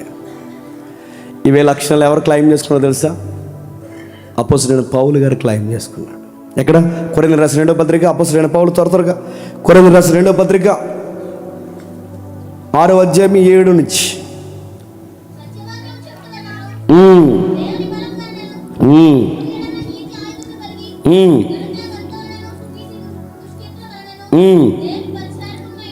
దేవుని పరిచారకులమై ఉండి అన్ని స్థితులలో మనను మేమే మెప్పించుకొనుచున్నాము. మేము బయటికి మోసగాండ్రు అయినట్టు కనబడుచున్నాము కానీ సత్యవంతులు. సత్యము చెప్పుట వలన, దేవుని బలము వలన, కుడి ఎడమల నీతి ఆయుధాలు కలిగి ఉండడం వలన ఈ లోకానికి మేము దొంగలం అయ్యాం. కిందకి రాస్తున్నాడు చూడండి. ఘనతలమైన సుకీర్తి వలన దుష్కీర్తుల వలన దేవుని పరిచారకులమై ఉండి అన్ని స్థితుల్లో మమ్మల్ని మేమే మెప్పించుకుంటున్నాం. మేము మోసగాండమైనట్టుండి సత్యవంతులం, తెలియబడవారమైనట్టుండి బాగా తెలియబడిన వారము, చనిపోవచ్చున్న వారమైనట్టుండి ఇదిగో బ్రతుకుచున్నాం, శిక్షింపబడిన వారమైనట్లుండి చంపబడిన వారము, దుఃఖింపబడిన వారమైనట్లుండి ఎల్లప్పుడూ సంతోషించుచున్నాం, దరిద్రమైనట్లుండి అనేకులకు ఐశ్వర్యము కలిగించేవారు, ఎలాగనగా ఏమీ లేని వారేమైనట్టుండి. ఇది ఒక క్రిస్టియన్కి జరిగేది ఎలా కాలం. ఈ సమాజంలో జరిగేది ఏంటంటే, నువ్వు నిజాయితీగా దేవుడిని ఒప్పుకుంటే నీ సహోద్యోగులు నిన్ను తిట్టుకుంటారు. నువ్వు క్రైస్ట్ని ఉన్నట్టుగా నువ్వు ఫాలో అయితే నీకు ఫ్రెండ్స్ కన్నా చెప్పండి ఎనిమీస్ ఎక్కువ అవుతారు. కానీ నీకు ఫ్రెండ్స్ సర్కిల్ పెరిగి అందరు నేను బాబా అలా ఇలా అని చెప్పి నేను ఎవరన్నా పొగుడుతున్నారంటే సంథింగ్, మళ్ళీ చెప్తున్నాను సంథింగ్. నీకు ఎందుకు బయట వాళ్ళు ఎందుకు స్నేహితులు అవుతున్నారు? నువ్వు క్రిస్టియానిటీకి రిప్రజెంట్గా నువ్వు ఉండలేకపోతున్నావు. అందుకే పౌలు గారు అంటున్నారు, మేము బయటికి దొంగలం కానీ దేవుని దృష్టిలో యథార్థవంతులు, మేము బయటికి పనికిమాలిన బలహీనులు కానీ దేవుని దృష్టిలో బలవంతులు, మేము బయట వాళ్ళ దృష్టిలో చచ్చిపోయిన వాళ్ళు కానీ దేవుని దృష్టిలో బ్రతికిన వాళ్ళు. గమ్మత్తడి చెప్తున్నా, ప్రపంచ దృష్టిని ఆకర్షించింది సిటీ ఆఫ్ స్ఫురణ. ప్రపంచ దృష్టికి అందమైన సిటీ స్వర్ణ సిటీ అయితే, దేవుని దృష్టికి అందమైన గుంపేంటి చెప్పండి? పేదరికమైన సంఘం. ప్రపంచాన్ని ఆకర్షించింది ఆ సిటీ అయితే, దేవుణ్ణి ఆకర్షించింది అదే సిటీలో ఉన్న సంఘం ఆకర్షించింది. ఎలా ఆకర్షించింది? పేదరికంలో ఆకర్షించింది, బాధల్లో ఆకర్షించింది, దేవుని కోసం ఉన్నతమైన నిర్ణయాలు తీసుకోవాలని ఆకర్షించింది. పేదరికంగా ఉండి నీతి కొరకు ఆకలి దప్పులతో ఉంటానన్నది తప్ప, ఆకలి కోసం చెప్పండి నీతిని తప్పనండి. చాలామంది అంటారు కొంచెం కఠినంగా ఉంటాయండి, మరి వ్యాపారం చేయకపోతే మేము నష్టపోతాం. కొన్ని వ్యాపారాలు ఉంటాయి, ఏంటి ఆ వ్యాపారం అని అడగండి. ఈ బిజినెస్ మేము చేయొచ్చా చేయకూడదని అడుగుతారు. మేము సీరియస్గా వాకింగ్ ఉంది కాబట్టి చెప్తాం, మీరు అలా చేయడం మంచిది కాదు అంటే, మరి ఇలా చేయకపోతే మేము ఎలా బతుకుతామంటే వాళ్ళకి అర్థం కావాల్సిన మాట ఏంటంటే, ఆకలి కోసం నీతి తప్పుతావా, నీతి కోసం ఆకలితో ఉంటావా? చెప్పు, ఎవరు ధన్యులు అన్నారు చెప్పండి? ఒక వ్యాపారం చేస్తే వాళ్ళు చెప్తున్నా, ఒక వ్యాపారం చేస్తే 100 లాగేస్తున్నావేమో జాగ్రత్త. మళ్ళీ చెప్తున్నాను నీకు, రాత్రికి రాత్రి ఎదిగిపోదామని ఏదైనా దొంగ వ్యాపారాల్లో చెయ్యట్టావేమో జాగ్రత్త. లాభాల కోసం అబద్ధాలు నేర్చావేమో జాగ్రత్త. పేరు ప్రఖ్యాతుల వరకు ఏదో ఒక సెంటిమెంట్ వాడుతున్నావేమో జాగ్రత్త. ఎవరితోన్నా ఉన్నతమైన వ్యక్తులతో పరిచయాలు పెంచుకుని వాళ్ళ ద్వారా ఏమైనా ఎదుగుదామని ప్లాన్ చేస్తున్నావేమో జాగ్రత్త. యథార్థంగా జీవిస్తే నీ వ్యాపారం గంటిపోతుంది, నీ ఉద్యోగం గంటిపోతుంది, నీ సంసారం కూడా ఉండొచ్చు చెప్పండి, ఊడిపోవచ్చు. అయినను చెప్పండి, నీకేమీ లేకపోయినా, లాభం లేకపోయినా, నష్టం కలిగిన నీ వ్యాపారం అమ్మడానికి నువ్వు నిలబడినా, కష్టపడ్డానికి నువ్వు నిలబడినా, నీకు అన్నం దొరకకుండా చేసినా, నువ్వు లోకం దృష్టికి పేదోడువేమో కానీ చెప్పండి, నా దృష్టికి సంగమా నువ్వు ధనవంతుడు అని చెబుతూ 9వ వచనం లేదా అంటున్నాడు చూడండి. తామే యూదులమని చెప్పుకొనొచ్చు, యూదులు కాక సాతాను సమాజపు వారు నీకు కలిగిన దోషణ నేను ఎరుగుదును, నువ్వు పొందబోవు శ్రమలకు భయపడకము, ఇదిగో మీరు శోధింపబడినట్లు అపవాది మిమ్మల్ని చెరలో, ఇందాక ఎవ్రీబడి చదువు, మిమ్మల్ని అరెస్ట్ చేయడానికి ఆల్రెడీ ప్లానింగ్స్ జరిగిపోతున్నాయి. నిన్నటి వరకు మిమ్మల్ని వ్యాపారాల మీద కొట్టేవారు, నిన్నటి వరకు మీ వస్తువుల మీద కొట్టారు.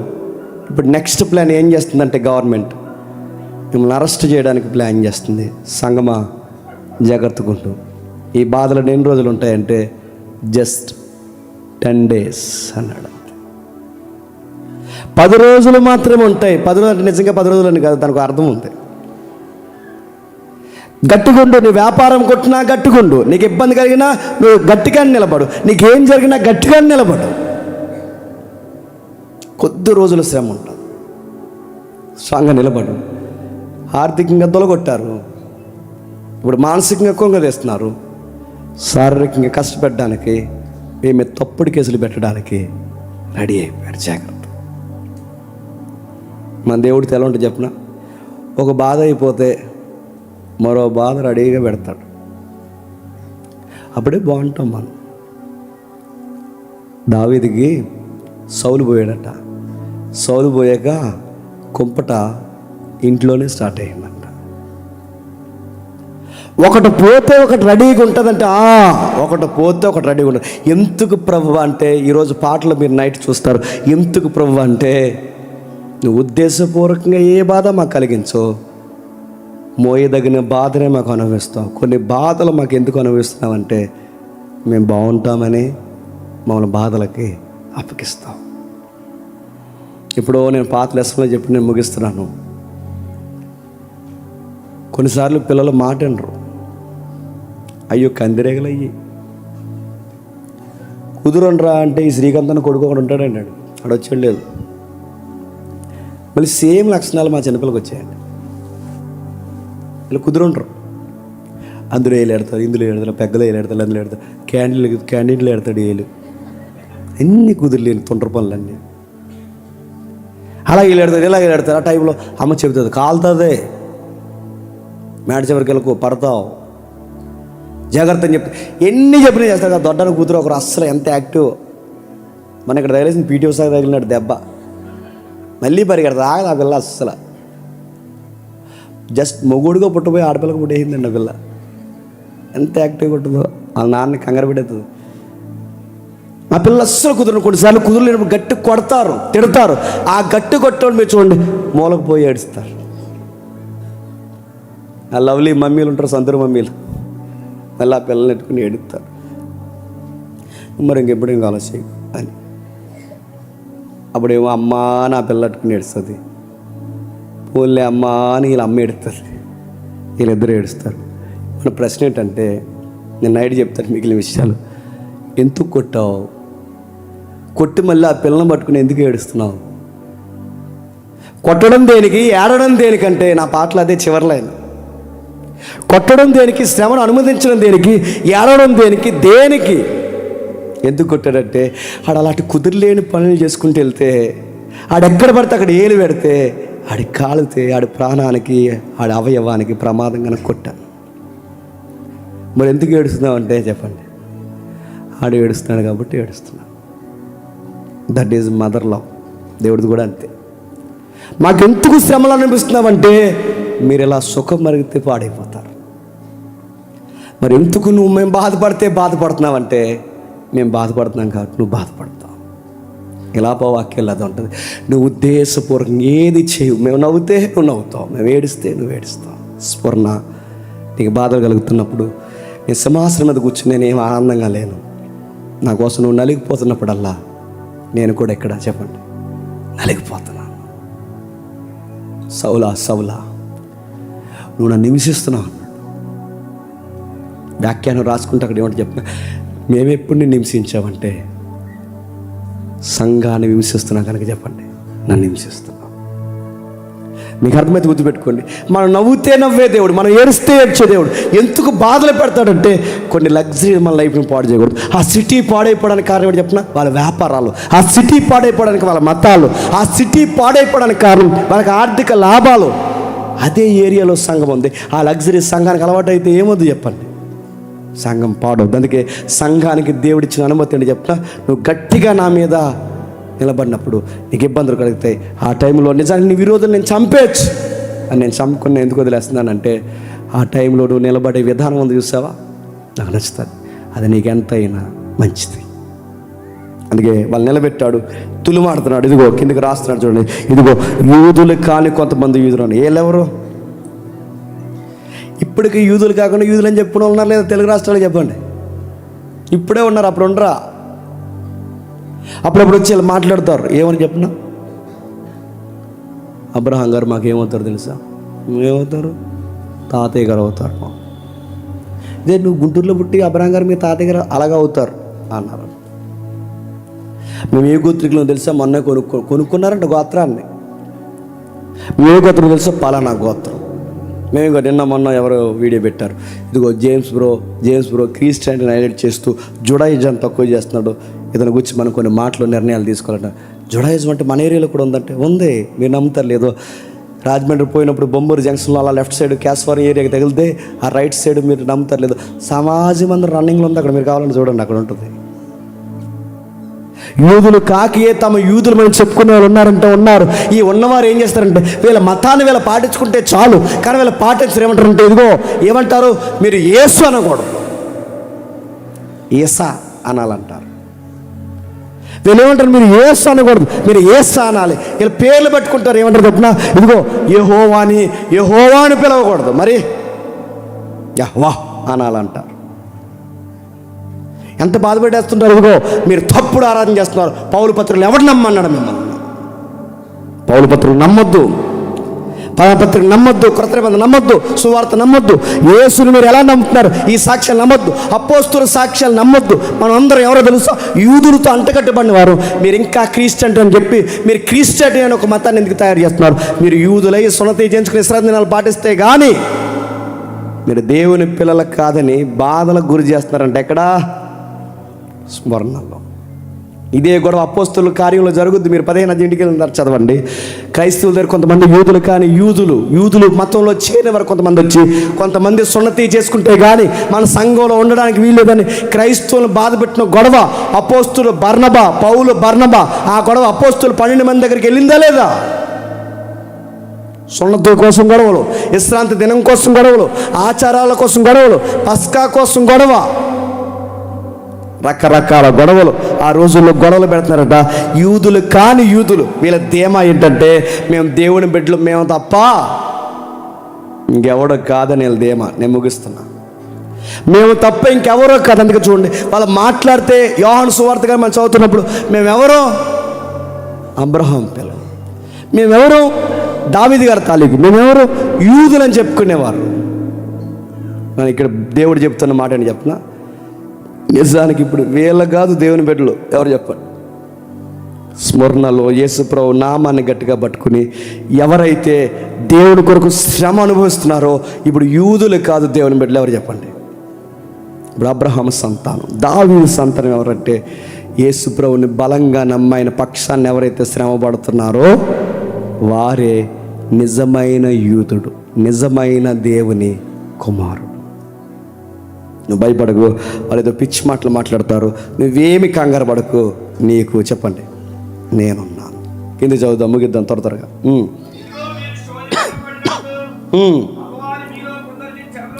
ఇదిగో మీరు శోధింపబడినట్లు అపవాది మీలో కొందరు చెరలో వేయబోచున్నాడు. 10 దినాలు మీకు శ్రమ కలుగును. 10 దినాలు శ్రమ కలగంటే ఎగ్జాక్ట్ 10 days అని కాదు, గుర్తుపెట్టుకోండి, కొద్ది కాలము. 10 దినాలు మీకు శ్రమ కలుగును. లిటరల్గా మాట్లాడుకుంటే ఆ 10 దినాలు ఏంటంటే ఆ తర్వాత మీరు ఇంటికి వెళ్ళి చూడండి, రోమా రాజులు 10 మంది వస్తారు. 10 దినాలంటే దినానికి ఒక రాజు, అంటే 10 రోజులకు 10 మంది రాజులని కాదు, 10 మంది రాజులు వస్తారు. అందుకే ఆ వచ్చిన ప్రతి రాజు మిమ్మల్ని ఇబ్బంది పెడతారు. ఇది ఒక వ్యాఖ్యానం ఉంది. 10 దినాలు మీకు శ్రమ కలిగిందంటే 10 దినాలు ఏంటి? 10 మంది ప్రభుత్వాలు వస్తాయి. ఆ ప్రభుత్వం వచ్చిన ప్రతి ఒక్కరు మిమ్మల్ని బాధ పెడతారు.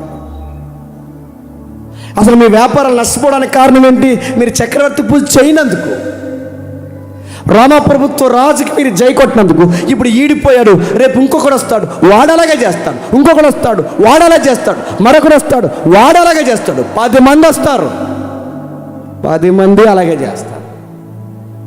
ఈ 10 దినాల తర్వాత నీకు కిరీటం నేను రెడీ చేస్తున్నాను. అప్పటి వరకు చెప్పండి నమ్మకంగా ఉండు. 10 దినాలంటే అది అక్కడ 10 దినాలంటే కొద్ది కాలాన్ని సూచిస్తుంది. 10 దినాలంటే 10 మంది రాజులను సూచిస్తుంది.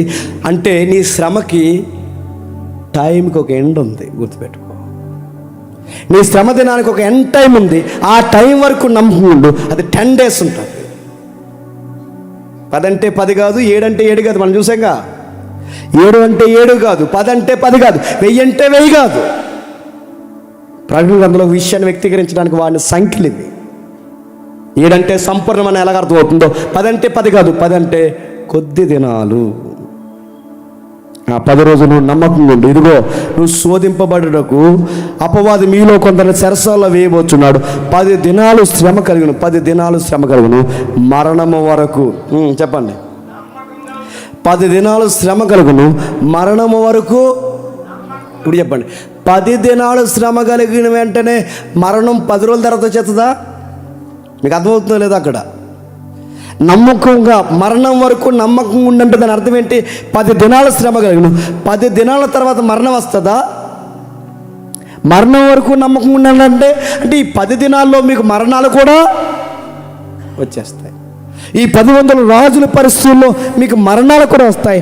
ఆ టైంలో మీరు చేయాల్సింది ఏంటంటే నమ్మకంగా ఉండండి. వ్యాపారాలు పోయినా నమ్మకంగా ఉండండి, పేరు పోయినా నమ్మకంగా ఉండండి, 10 మందిలో ఆరతపడినా నమ్మకంగా ఉండండి, ఏమి జరిగినా నమ్మకంగా ఉండండి. అలా నమ్మకంగా ఉన్నవాడికి నేను జీవ కిరీటం ఇస్తా అన్నాడు. ఏంటట? ముగించుకుందాం. జీవ కిరీటం ఇస్తా అంటే బాగుండు కదండి. కిరీటం పేరు ఏంటంట? అడుగుతాను. జీవ కిరీటం అంటే కొంతమంది తెలియకపోతే ఏమంటారంటే తెలియదని ఒప్పుకోరు.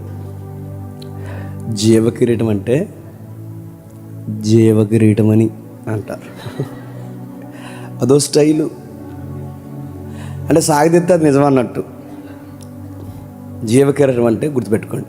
కిరీటం అనే సౌండ్ ఎందుకు వాడారంటే 1st సెంచరీలో గ్లాడియేటర్స్ తెలుసా? ఈ గ్లాడియేటర్స్ ఎవరైతే ఉన్నారో అంటే ఖైదీల్ని అరెస్ట్ చేస్తుంది రోమ ప్రభుత్వం. ఆయా దేశాల్లో దొరికిన సైనికులు కానీ పౌరులు కానీ దొరికితే ప్రభుత్వం అరెస్ట్ చేసి వాళ్ళని తీసుకెళ్ళి గొర్రెల్ని, మేకల్ని, జంతువుల్ని, ఎద్దుల్ని ఎలాగైతే లోపల పడేసి మేపి తర్వాత టయానికి వదిలించేస్తారో అలాగే ఈ మనుషులు కూడా లోపల తీసుకెళ్ళి పెంచుతారు. బాగా జిమ్ములు చేపిస్తారు, బాగా ఎక్సర్సైజ్ చేయించి వాళ్ళకి వాళ్ళతో గేమ్స్ ఆడిస్తారు. గేమ్స్ ఏంటంటే వాడికి వీడికి ఫైట్ ఆడతారు. మన కోడి పందాలు ఫైట్ ఈ సంక్రాంతిలో ఎలా పెడతారు మన వాళ్ళు, వాళ్ళకు కూడా మనుషులకి ఫైట్ ఆడితే స్టేడియంలో 50,000 60,000 మంది కూర్చుని వాళ్ళిద్దరూ కొట్టుకుని నరుక్కుని చేస్తుంటే చూస్తారు. ఆ ఫైట్ చేసి గెలిచిన ఏమంటారంటే గ్లాడియేటర్ అంట.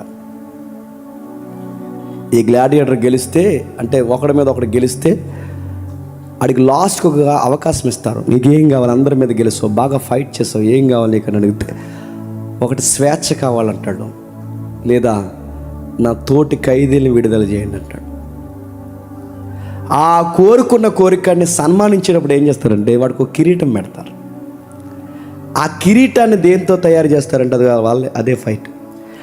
ఆ కిరీటాన్ని దేంతో తయారు చేస్తారంటే ఆలివ్ ఆకులతో తయారు చేస్తారు. దేంతో? ఆకులు. ఏ ఆకులు? ఆలివ్ ఆకులు. అందుకే చూడండి, మీరు గ్రీకు రాజులు కానీ రోమన్స్ కానీ వీళ్ళ రాజుల కిరీటాలు ఎప్పుడు చూసారు? ఆకులు ఉంటాయి. ఎప్పుడైనా చూసారు ఇలా ఆకులు? ఏమైనా ఇమేజ్ అవుద్దా తమ్ముడు? ఆకులు ఇమేజ్ అవుద్దా? ఆలివ్ ఆకులు పెడతారు. ఇలా ఆలివ్ ఆకులు పెట్టి ఇలా పెడతారు. ఆకుల కిరీటం ఎన్ని రోజులు ఉంటుందండి? ఉదయం పెడితే చెప్పండి సాయంత్రానికి దానిలో జీవం పోతుంది. నిన్న మొన్న మీరు చూసారు లేదా, ఒలింపిక్ గేమ్స్కి వెళ్ళి మన వాళ్ళు స్వర్ణాలు ఒలింపిక్ సిల్వర్ తెస్తే వాళ్ళు ఇండియాకి వచ్చిన తర్వాత కంప్లైంట్ లేదు తెలుసా? ఆయా రాష్ట్రాల్లో ఆయా దేశాల్లో ఉన్న ఈ క్రీడాకారులు ఇచ్చిన కంప్లైంట్ ఏంటంటే ఒలింపిక్ గేమ్స్లో వచ్చిన ఆ పథకాలకు రంగు పోతుందంట. ఈ వాటికే గోల్డ్ కలర్ పోతుందంట, సిల్వర్ కలర్ పోతుందంట. ఇది గోల్డా కాదని డౌట్ చేస్తూ కావాలంటే మీరు యూట్యూబ్లో కూడా చూడండి, వాళ్ళ స్టేట్మెంట్లు ఉన్నాయి. అక్కడ ఇచ్చిన పథకాల కలర్ పోతుందంట. ఈ రోజు చూస్తున్న పథకాల కలరే పోతుంటే ఆ రోజుల్లో కిరీటాలు ఏం పెట్టేవారు? ఆలివ్ కిరీటం పెట్టేవారట. ఆ ఆలివ్ కిరీటం పెడితే సాయంత్రానికి ఎంత పెద్ద కిరీటమైనా.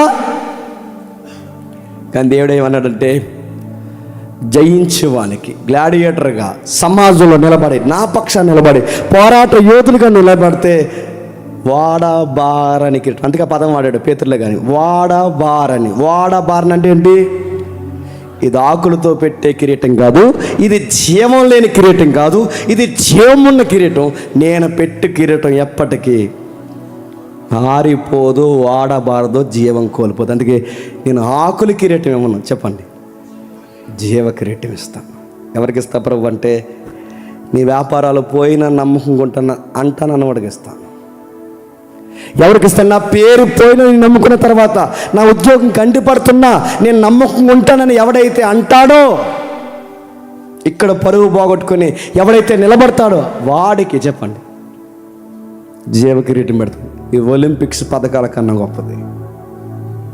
ఎప్పటికీ ఓడబారిన కిరీటం పెడతాను సంఘములతో. చెప్పండి, ఆత్మ చెబుతున్న మాట్లాడు. నా సంఘానికి చెప్తున్నాడు, మన సంఘానికి చెప్తున్నాడు, ఆ రోజున మిగిలిన 6 సంఘాలకి చెప్తున్నాడు, సార్వత్రిక సంఘానికి చెప్తున్నాడు. సంఘములతో ఏ సంగతులు? స్మరణకు చెప్పిన సంగతులు నీకు, నాకు, మనందరికి కూడా చెప్పండి చెబుతున్నాడు. నమ్మకంగా ఉండు, నమ్మకంగా ఉండు అంటున్నాడు. కిందకి మాట్లాడుకుందాం. జయించువాడు రెండవ మరణం వలన ఏ హానియు చెందడు. ఏమంటాడు చూడండి, జయించువాడు రెండో మరణం వల్ల ఏ హాని చెందడు. మన తర్వాత మాట్లాడుకుందాం. రెండో మరణం అంటే పాతాళం. ఈ మరణానికి భయపడకుండా నువ్వు నిలబడితే నీ మీదకి ఆ మరణాన్ని రాకుండా ఆపుతాను. నువ్వు ఈ కిరీటాల వైపు చూడకుండా ఉంటే నేను నీతి కిరీటం, జీవ కిరీటం నీకు ఇస్తాను. నువ్వు ఈ వ్యాపారాలు కూడా చూడకుండా ఉంటే, ఈ లాభాలు, స్వాస్థ్యాలు నువ్వు కోల్పోతే నీ స్వాస్థ్యాన్ని నేను చెప్పండి అక్కడ సిద్ధపరుస్తాను. నీలో తప్పులు పడ్డానికి నా దగ్గర చెప్పండి ఏ ప్రశ్నలు లేవని పొగడబడిన సంఘం ఏంటి చెప్పనా? స్మరణ సంఘం. నీ సిటీలో లగ్జరీ లైఫ్ ఉంది, నీ సిటీలో సుఖపడే తత్వం ఉంది, కానీ నువ్వు అందరిలా బతకలేదు. అంత అందమైన సిటీలో మురుకు వాడల్లో బతుకున్నట్టు బతుకావు. అంత అందమైన సిటీలో అందరిలాగా నువ్వు కట్టుకోవాలనుకోలేదు, అందరిలాగా ఆభరణాలు పెట్టుకోవాలనుకోలేదు, అందరిలాగా నువ్వు మంచి మంచి భోజనాలు తినాలనుకోలేదు. అంత లగ్జరీ సిటీలో నా కోసం నువ్వు బాధను అనుభవించు. సమాజానికి ఈ పట్టణం అందం, కానీ నా దృష్టికి నువ్వే అందం. ఎందుకంటే నీ పేదరికం నాకు తెలుసు. ఒక వ్యాఖ్యానకర్త రాసిన మాటలు నేను చదువుతున్నాను. దేవుని దృష్టికి అంత అందమైన పట్టణంలో ఈ సిటీ కాకుండా సంఘం ఎందుకు అందం కనబడుతుందంటే, వారు పేదవారైనా ఆ బానిసని ఎందుకు ఈయన అర్థం చేసుకుంటున్నాడంటే, ఆ దిక్కుమాలితనం, సింపురు గుడ్డలు, మాసిన బ్రతుకులు, వారి జీవితంలో సంఖ్యలు, ఎలివేతలు, పిల్లలను కోల్పోవడం, పేదరికం, దరిద్రత, ఇవన్నీ ఆయన ఎలా చూడగలుగుతున్నాడు ఈ మరణించి తిరిగి లేచిన వాడంటే, ఆ మరణించి తిరిగి లేచిన వాడు భూమి మీదకి వచ్చినప్పుడు పశువుల పాకలో పరుంట పెట్టబడ్డాడు గనక ఆ పేదరికపు వాసన ఆయనకి తెలుసు. ఇంకా రాస్తున్నాడు వ్యాఖ్యానకర్త, ఆయన తలవార్చుటకు చోటు లేని స్థలం ఆయనకు దొరకలేదు గనక ఆ స్థితిగతులు ఎలా ఉంటాయో మన అనుభవాల గుండా పోయిన మన ప్రధాన యాజకుడికి సమస్తము తెలుసు. ఇంకా రాస్తున్నాడు, ఊరు నుండి బయటకు వచ్చి, బయట నుంచి ఊర్లోకి వెళ్ళి, ఊరు నుంచి బయటికి గెంటి వేయబడి, వ్యాపారాల్లో చిత్రవద గురైన, మీ పరువును తీసేసే పనులు చేసిన మీ అందరి బాధ ఆయనకు తెలిసి. ఎందుకంటే ఆయన కూడా తన సొంత ఊరు చెప్పండి ఎలగొట్టేసింది. మీరు సంఖ్యలో వేయబడి అనేకులు హతసాక్షులుగా మారుతున్నప్పుడు, మీ వస్త్రాలు చింపురు గుడ్డలుగా మారిపోయి చింపి వేయబడుతున్నప్పుడు ఆ బాధ ఆయనకు తెలిసి. ఎందుకంటే ఆయన చివరి చర్మాంకంలో, ఆయన చివరి జీవితంలో, మరణ జీవితంలో ఆయనకున్న ఒకే ఒక వస్త్రాన్ని చెప్పండి లాగేసి చింపేసి సీటీలు వేసేసుకున్నారు. 10 మందిలో అల్లర చేయబడుతుంది, 10 మందిలో ఆరటపడుతున్న మీ గురించి రాయబడిందే. అటు ఆడవాళ్ళు చూస్తున్నారు, ఇటు మగవాళ్ళు చూస్తున్నారు, దారిలో పోయిన అనేక మంది చూస్తుండగా ఆకాశానికి భూమికి మధ్యలో అర్ధనగ్నంగా ఆయన్ని చెప్పండి ఏలాడదీశారు. అవమానం ఆయన ఎరుగని వాడు కాడు. స్మరణ, నీ అనుభవాలన్నీ నాకున్నాయి. నువ్వు లోకం దృష్టికి పేదదానివి, కానీ నా దృష్టికి గొప్పదాని. ఒక్క మాట చూసి ముగిద్దాం. యాకోబు పత్రిక 2వ అధ్యాయం 5-6 వచనం. నా ప్రియ సహోదరులారా ఆలకించుడి. ఈ లోక విషయంలో దరిద్రులైన వారిని విశ్వాసమందు భాగ్యవంతులుగాను, నన్ను ప్రేమించే వారికి తాను వాగ్దానం చేసిన రాజ్యమునకు వారసులుగాను ఉండుటకు దేవుడు ఏర్పరచుకొనలేదా? ఎంత బాగుందండి. ఆ ఒక్క మాట చాలండి దేవుని కోసం చెప్పండి, ఏమైనా కోల్పోవడానికి. అందుకే 7 రోజులు మీకు సరైన వసతులు లేకపోయినా, మీ ఇంటి దగ్గర ఉన్న సరైన బెత్తలు మీకు మేము ఏర్పాటు చేయకపోయినా, మీరు అనుకున్నంత టేస్ట్లో మేము భోజనాలు ఉండకపోయినా, మీ బట్టలు ఉతుక్కోవడానికి మేము కనీసం సోప్స్ కూడా మేము ఇవ్వకపోయినా, మీరు ఉండగలుగుతున్నారంటే కారణం అని చెప్పండి మనం పిలిచిన దేవుడు నమ్మదగినవాడు. నువ్వు ఎలాంటి కటికి నేల మీద పడుకుంటున్నావు ఆయన చూస్తాడు. మీరు ఎక్కడ పడుకుంటే మేము ఎక్కడ పడుకుంటున్నాం కూడా దేవుడు మమ్మల్ని చూస్తాడు. ఇవన్నీ మా లెక్కలేస్తాడు, అన్నీ చూస్తాడు. మీరు నిద్రపోయినప్పుడు మేము నిద్రపోతున్నా లేదు చూస్తాడు. మీరు ఏం తింటున్నారో మేమేం తింటున్నామో కూడా చూస్తాడు. ఇవన్నీ చూస్తాడు. ఎవరికి వేయాల్సిన లెక్కలో చెప్పండి వాళ్ళకి వేస్తారు. అందుకే అధికారులు ఉన్నారు, డాక్టర్లు ఉన్నారు, ఇంజనీర్స్ ఉన్నారు, లగ్జరీ హౌసెస్ కట్టుకుని అనేక మంది మీలో ఉన్నారు. కొన్ని వందల మంది ఉన్నారు. కానీ ఇక్కడ తారతమ్యాలు లేవు. మనం అందరం చెప్పండి సమానం. అక్కడ స్పీకర్ అయినా అక్కడ తినాలి చెప్పండి. మామూలు విశ్వాస అయినా అక్కడ తినాలి. నాకు తెలిసి మీరే వేడివేడిగా తింటారు. నిన్న మొన్న వంశన్నాడు కాబట్టి కూడా కూర్చొని పక్కన తిన్నాం, కానీ లేదంటే మాకు పొయ్యే అక్కడే. మీరే వేడివేడిగా తింటారని అడుగుతున్నాను. మీరందరూ తిన్న తర్వాత మాకు తృప్తిగా అనిపించిన తర్వాతే ఆ మిగిలిపోయిన లాస్ట్ చికెన్ కూర మిగిలింది మన రాత్రి, అదే మాకు పరమాన్నం, అదే మేము తింటాం. అందుకే మనందరం దేవుని దృష్టిలో చెప్పండి సమానం. ఆకలి వేసిందా, ఆకలిని బట్టి దేవునికి మహిమ. సంతోషం వచ్చిందా, సంతోషాన్ని బట్టి దేవుని మహిమ. వసతులు సరిగా లేవా, ఏమి లేకపోయినా దేవుని బట్టి మహిమ. ఎందుకు ఇక్కడికి వచ్చారంటే 2 అంచులు ఖడ్గం గలవాడు చెప్పు సంగతులు చెప్పండి వినడానికి వచ్చాం. చేయగలవాడు ఈ మాటలు వినుగాక, తప్పులు పట్టిన వాడు కూడా ఈ మాటలు వినుగాక. ఆమేన్, ఆమేన్, ఆమేన్.